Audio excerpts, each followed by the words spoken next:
ఈ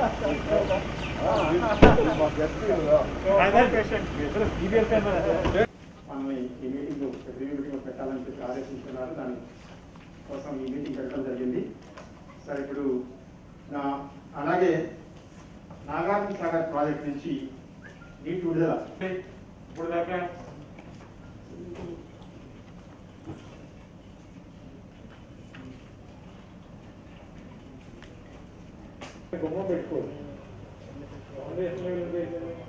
basement level అంటే మనం తమ చెప్పినట్టు ఫౌండేషన్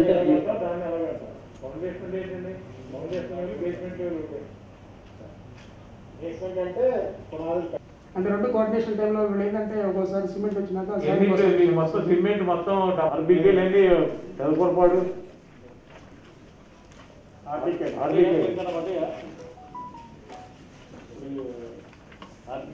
53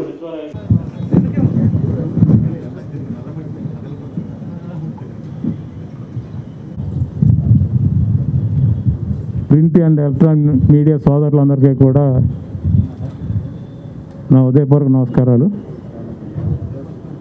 ఈరోజు ఏదైతే మన గౌరవ ముఖ్యమంత్రి గారు చేపట్టిన గ్రామ సచివాలయాలు, రైతు భరోసా కేంద్రాలు, health and wellness centres buildings అన్నీ కూడా అన్ని నియోజకవర్గాల్లో కూడా త్వరితగతిన పూర్తి చేయడం కోసం ఈరోజు గౌరవ పార్లమెంట్ సభ్యులు, శాసనసభ్యులు, విప్ గారు, కలెక్టర్ గారు అందరం కూడా సమీక్ష చేసి జిల్లా రాష్ట్రంలోనే ముందు స్థానంలో ఉండాలి కన్స్ట్రక్షన్లో అనే ఉద్దేశంతో సమీక్ష చేసి అధికారులందరికీ కూడా ఆదేశాలు ఇవ్వటం జరిగింది. ముఖ్యంగా గుంటూరు జిల్లాకి సాగునీటి వచ్చేటప్పటికి ఇటు మేజర్గా నాగార్జున సాగర్ నుంచి ఈరోజు కుడికాలువ ద్వారా నీరు ఈరోజు ఇవ్వటం జరుగుతుంది. ముఖ్యంగా లింగంగుంట సర్కిల్ నుంచి 2,33,776 ఎకరాలు మాగాణి మరియు 3,91,154 ఎకరాలు మెట్టా సాగు భూమి, మొత్తం 6,24,000 ఎకరాలు స్థిరీకరించబడి ఈ ఆయకట్టు గుంటూరు జిల్లాలోని 36 మండలాల నందు పూర్తి స్థాయిలో నీరు ఇవ్వటం కోసం ఈ రోజు నుంచి మొదలు పెట్టడం జరుగుతుంది. మరియు గుంటూరు ప్రకాశం జిల్లా తాగునీరు కోసం కూడా 132 టీఎంసీలని, అందులో 75 టీఎంసీలు మనకి గుంటూరుకి, 10 టీఎంసీలు తాగునీటికి కూడా మనం ఉపయోగించుకోవడం జరుగుతుంది. ఈ సంవత్సరం నాగార్జున సాగర్ రిజర్వాయర్లోని నీటి ప్రవాహము సమృద్ధిగా ఉండి సాగర జలాలు పూర్తి నిండుటచే ఆగస్టు 23వ తేదీన సాగునీరు అవసరాలని నారుమళ్లకు నీటిని విద్యుత్ చేయడం జరిగినది. నాగార్జున సాగర్ కుడి కాలువ లింగంగుంట సర్కిల్ పరిధిలోని అన్ని కాలువల పరిధిలోని మొత్తం ఆయకట్టుకు నీరు సరఫరా చేయబడును. ప్రకాశం జిల్లా సర్కిల్ పరిధిలో గల గుంటూరు జిల్లా ఆయకట్టుకి నూజెడ్ల మండలం పమ్మిడిపాడు బ్రాంచ్ కెనాల్స్ కింద గల ఆయకట్టుకి సర్కిల్ వారి నిర్ణయం ప్రకారం నీటి విడుదల చేయబడును. 2020 సెప్టెంబర్ 1వ తారీఖు నుంచి ప్రత్యేకంగా పంటకు నీరు విడుదల చేయబడునని అక్టోబర్ 1వ తేదీ నాటికి నాట్లు పూర్తి, కానీ నీరు కేవలం నాగార్జున సాగర్ ఆయకట్టుకు మాత్రమే సరఫరా చేయబడును. ఈ సమయంలోని అవసరాలు తాగునీటి చెరువులకు కూడా నింపుకోవాల్సిందిగా కోరడమైనది. అక్టోబర్ 1వ తేదీన సాగర్ జలాల నందు నీటి లభ్యత బట్టి తగిన సమయంలో వారం బందీ విధానం అమలు చేయబడును. అంటే వారం ఏ కాలువలకైతే ఆయకట్టుని స్థిరీకరించడం కోసం, కెనాల్స్ అన్ని రెగ్యులరైజ్ చేయడం కోసం ఇవ్వటం జరుగుతుంది. పంట ప్రణాళిక సమర్థంగా అమలు చేయటకు ఇరిగేషన్ వ్యవసాయ శాఖ అధికారులకి సూచనలు ఇవ్వటం జరిగింది. దాని ప్రకారమే ఈరోజు వరి వ్యవసాయానికంటే కూడా కమర్షియల్ క్రాప్స్లో ఎక్కువ ఇన్కమ్ ఉంది కాబట్టి దయచేసి రైతులను కూడా ఎంకరేజ్ చేసి ప్యాడీ కాకుండా కమర్షియల్ క్రాప్లు ఏదైతే సన్న రకాల ధాన్యాలు కానీ ఈరోజు రైతుకి లాభసాటిగా ఏదైతే ఉందో దాన్ని ఇటు వ్యవసాయ శాఖ అధికారులు ఇటు హార్టికల్చర్ అధికారులు కూడా సమీక్ష చేసి రైతుకి లాభసాటిగా వచ్చే పంటను కూడా వేయించమని ఇటు వ్యవసాయ విభాగం వ్యవసాయకి సంబంధించిన శాఖ కూడా తెలియజేయడం జరిగింది. అలాగే పూర్తి స్థాయిలో ఎరువులు ఎక్కడా కూడా కొరత లేకుండా జిల్లాలో అన్ని మండలాల్లో కూడా రైతు భరోసా కేంద్రాల ద్వారా గ్రామాల్లో కూడా ఎరువులు విత్తనాలు కూడా సప్లై చేయడానికి ఏర్పాటు చేయడం జరిగింది. ఇప్పటికే పెద్ద ఎత్తున తెనాలి డీజిల్లో ఉన్న మన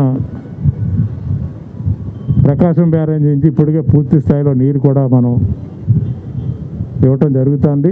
ఈ సంవత్సరం సస్యశ్యామలంగా పంటలన్నీ కూడా పూర్తి చేయటం ఏదైతే గౌరవ ముఖ్యమంత్రి గారు మన గౌరవ శాసనసభ్యులు కానీ ఎంపీలు కానీ ఏదైతే మన పల్నాడు ప్రాంతం వెనకబడ్డ ప్రాంతానికి కూడా పూర్తి స్థాయిలో లిఫ్ట్ ఇరిగేషన్ ద్వారా వరికపూడి చేలను కూడా ఆయన అన్న మాట ప్రకారం శాంక్షన్ ఇచ్చి టెండర్లు పిలిచి అది కూడా సుమారు ఆ రిజర్వాయర్ని కూడా కెపాసిటీని ఎంతండి లిఫ్ట్ ఇరిగేషను 80,000 ఎకరాలకి ఇవ్వటానికి కూడా ఈరోజు శాంక్షన్ చేయడం జరిగింది. అలాగే కృష్ణా రివర్ మీద కింద భాగంలో కూడా సీ వాటర్ వెనక్కి రాకుండా కూడా ఆ 2 ప్రాజెక్టులు అన్ని రంగాల్లో కూడా ఇటు కృష్ణా నది మీద ఉన్న ప్రతి సెంటు భూమిని కూడా మనం వ్యవసాయంలోకి తీసుకురావాలన్న ఉద్దేశంతో గౌరవ ముఖ్యమంత్రి గారు చేసినందుకు ఈ గుంటూరు జిల్లా ఇన్ఛార్జ్ మంత్రిగా శాసనసభ్యులు అందరూ కూడా ఎంపీ గారి కృషి ఎప్పటికప్పుడు ముఖ్యమంత్రి గారి దృష్టికి తీసుకెళ్ళి దాన్ని శాంక్షన్ తెచ్చుకొని టెండర్లో పిలిచి ముఖ్యంగా పల్నాడు ప్రాంతానికి ఎప్పుడు కూడా మా బ్రహ్మనాయుడు గారు చెప్పారు వెనకబడిన ప్రాంతం దాని ఇంకా పూర్తి స్థాయిలో వ్యవసాయ ఆధార రాష్ట్రం కాబట్టి మనకి ముఖ్యంగా మిగిలిన జిల్లాలు ఉన్నాయంటే ఏదో ఒక పంట మీద ఆధారపడతాయి. కానీ గుంటూరు జిల్లా ఇటు వరి వ్యవసాయం కాకుండా కమర్షియల్ క్రాపులు ఇటు ప్రత్తి కానీ చిల్లీ కానీ ఎన్నో రకాలు ఇటు శనగలు కానీ అన్ని రకాల పంటలు కూడా పండించి రైతులకి పౌష్టికాహారం అందించడంలో గుంటూరు జిల్లా ముందు ఉంది కాబట్టి తప్పకుండా ఈ వ్యవసాయం మీద ప్రత్యేక దృష్టి పెట్టి ఈ నీరు ఎక్కడా కూడా ఇబ్బంది లేకుండా చేస్తామని సభాముఖంగా మీ ప్రెస్ ద్వారా తెలియజేస్తున్నాం. దయచేసి అందరికీ థ్యాంక్ యూ.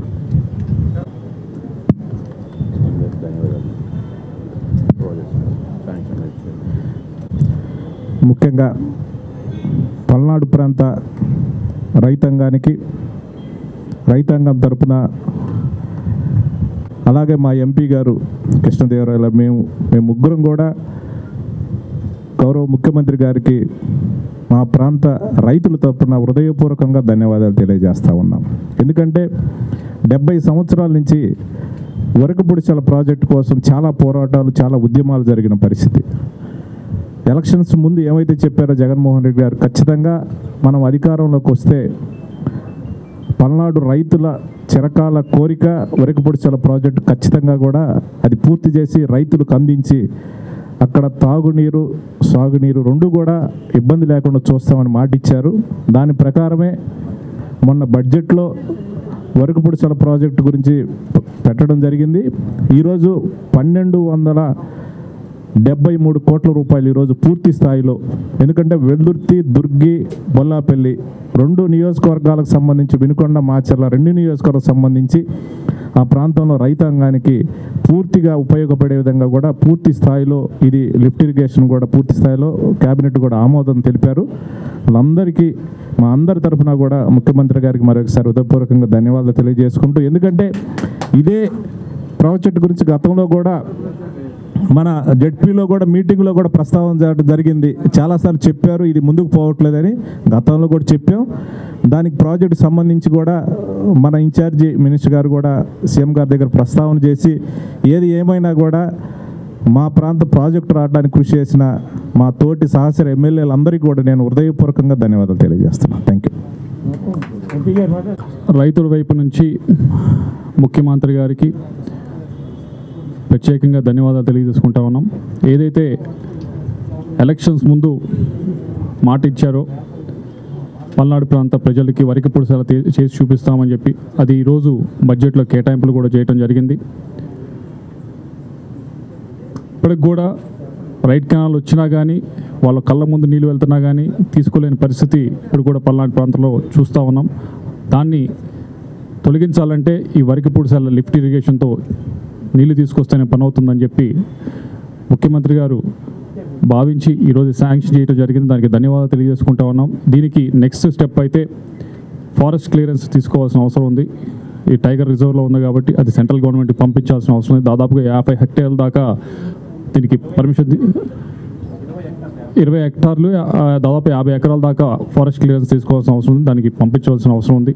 దీంతోపాటు ఇప్పటికే చెప్పడం జరిగింది, మా ప్రాంతానికి సంబంధించి ఏదైతే గోదావరి నుంచి తీసుకొచ్చి నీళ్లు ఇక్కడ నకరికల్లో కూడా కలిపే ప్రాజెక్టు కూడా తప్పకుండా తొందరలోనే పట్టాలకు ఎక్కుతుందని, దానికి కూడా తొందరలోనే కావాల్సిన బడ్జెట్ అంతా కూడా రిలీజ్ చేయడం జరుగుతుంది. దానికి కూడా ల్యాండ్ ఎక్విజిషన్ దాని గురించి కూడా తిరుగుతూ ఉన్నారు కలెక్టర్ గారు, సంబంధించిన అధికారులందరూ కూడా. అది కూడా తొందరలోనే పట్టాలకు ఎక్కుతుందని చెప్పి మీ అందరికీ కూడా తెలియజేసుకుంటూ మరొకసారి ముఖ్యమంత్రి గారికి ధన్యవాదాలు తెలియజేసుకుంటూ సెలవు తీసుకుంటా ఉన్నాం.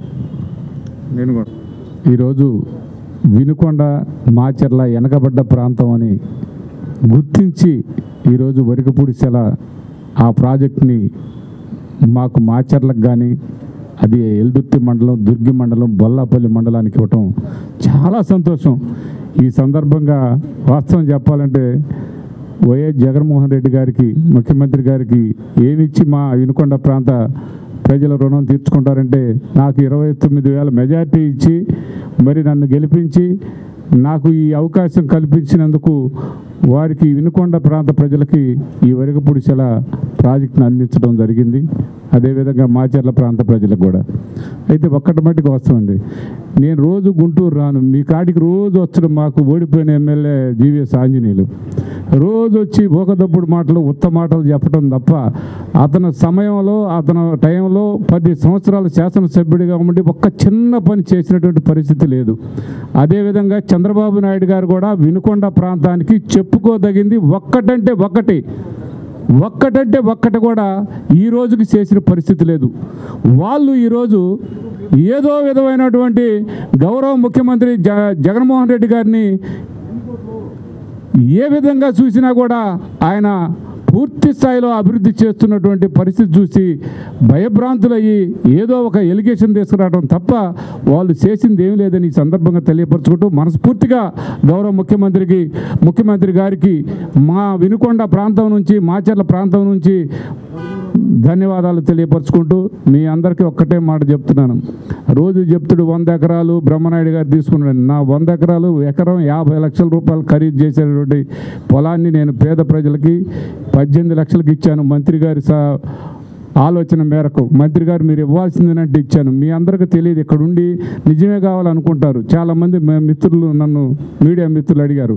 అలాంటి ఎక్కడ కూడా ఒక్క రూపాయి కూడా ప్రభుత్వం సొమ్ము తినటానికి కానీ ప్రభుత్వం ఆస్తుల్ని నేను తీసుకోవటం కానీ బ్రహ్మనాయుడు ఎప్పుడూ చేయడండి. మీరు ఇంకొకటి చూడండి, నేను ఈ కరోనా సందర్భంగా సీఎం రిలీఫ్ ఫండ్కి 50 లక్షల రూపాయలు ఇచ్చాను. మా మున్సిపాలిటీకి నా సొంత డబ్బులు 5 లక్షలు ఇచ్చాను. అది కూడా 50 లక్షలు కూడా నా సొంత ఫండ్సే. నా పిడుగురాల్లో నా స్కూలు 15 ఎకరాల్లో ఉన్న స్కూలు కరోనా పేషెంట్లకు ఇచ్చాను. ఇది నా స్థాయి. ఇప్పుడు రోజు మీకు చెప్పే జీవీఎస్ ఆంజనేయులు రోజు జగన్మోహన్ రెడ్డి గారిని విమర్శిస్తాడు. ఆ చంద్రబాబు నాయుడు గారు వాళ్ళ అబ్బాయి రోజు ఇతనికి రాసి ఒక లెటర్ పంపిస్తారు వాళ్ళ పిఏ ద్వారా.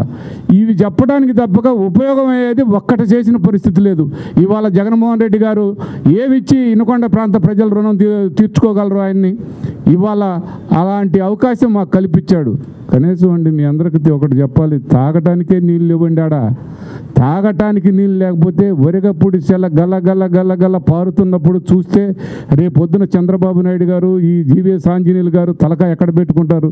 మాటలకే పరిమితమైనటువంటి వాళ్ళు, మేము చేతలతో పనిచేసేటువంటి వాళ్ళం మేము. ఇది మీరు గుర్తిస్తే చాలు. థ్యాంక్ యూ వెరీ మచ్ అండి. ఈరోజు క్యాబినెట్లో తీసుకున్నటువంటి గుంటూరు జిల్లాకు సంబంధించి రెండవ అతి ముఖ్యమైనటువంటి ప్రాజెక్టు కృష్ణానది పరివాహక ప్రాంతంలో సముద్రంలోకి నీళ్ళు వెళ్ళిపోతూ ఉంటాయి. దాని ప్రభావంతో రేపల్లె, వేమూరు, తెనాలి నియోజకవర్గాల్లో లంక గ్రామాల్లో నీళ్ళన్నీ ఉప్పు నీళ్ళు అయ్యే పరిస్థితి ఉంది. అలాగే కృష్ణా జిల్లాలో కూడా అవినిగడ్డ, పామరు నియోజకవర్గాలకు సంబంధించి దీనిని గమనించినటువంటి గౌరవ ముఖ్యమంత్రి గారు 1370 కోట్ల రూపాయలతో చెక్ డ్యామ్స్ నిర్మిస్తాకి ఈరోజు క్యాబినెట్లో డెసిషన్ తీసుకున్నారు. నిజంగా మా ప్రాంత ప్రజలందరూ జగన్మోహన్ రెడ్డి గారికి రుణపడి ఉన్నాం. అనాదిగా ఈ ప్రాబ్లం ఎప్పటి నుంచో మేము పడతా ఉన్నాం. చాలా సంవత్సరాల నుంచి అనేక మంది ఉద్దండలైన రాజకీయ నాయకులు ఉండినా ఈరోజు గౌరవ ముఖ్యమంత్రి గారి చేతుల మీదుగా వారు ఈరోజు క్యాబినెట్లో పెట్టి మాకు మంచి సువర్ణ అవకాశాన్ని కల్పించినందుకు మరి మన ఈ ప్రాంత ప్రజలందరి తరపున మరి గౌరవ ముఖ్యమంత్రి గారికి ధన్యవాదాలు తెలియపరుస్తూ ఉన్నాం. Thank you.